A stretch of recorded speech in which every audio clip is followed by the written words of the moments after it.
Jednoducho je faktom, že takéto skutky sa stávali a aj sa stávajú v cirkvi.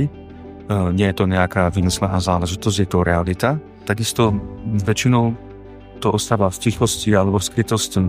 Ťažko sa o týchto veciach. A preto je veľmi dôležité, aby sme boli zameraní preventívne, aby sme pravdivo a otvorene o týchto veciach informovali, aby sme poučili tých, na ktorých je zodpovednosť, aby sme chránili deti a neplnoletých. Zároveň tomu všetkému majú slúžiť preventívne aktivity rôzneho charakteru, ako je napríklad aj táto výstava.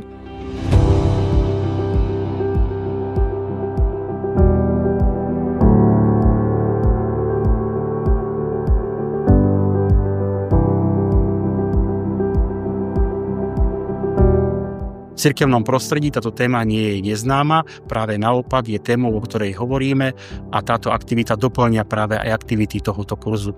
O to viac sa tešíme, že to máme s našimi partnermi z Katolíckej univerzity v Lvove a ďalšími partnermi. Myslím si, že je to dosť originálny projekt a veľmi vzácny. Nielen preto, že obsahuje nejaké vedomosti, ale aj hlavne preto, že má tú umeleckú stránku. Takže aj tá výstava, ktorá bola dnes prezentovaná, myslím si, že je to oveľa ľahšie a prístupnejšie, keď sa počúva ťažké témy a môžem to aj vnívať cez umenie, cez kresbu, cez nejaké символи.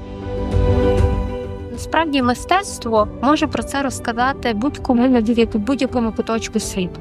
Власне, цього ми хотіли добитися. Знайти таку мову, як можна загальними фразами і загальними символами, таким дуже-дуже простим начерковим малюнком говорити про дуже важливі, серйозні теми. Ця виставка і презентація відбулася саме на рівні академічних спільнот, співпраці нашого Українського католицького університету, Центру гідності дитини і факультету богослов'я університету католицького в Роженбергу. Я думаю, що академічні спільноти – це ті, які, власне, через освіту впливають на те, щоб дитина чулася і була в безпеці.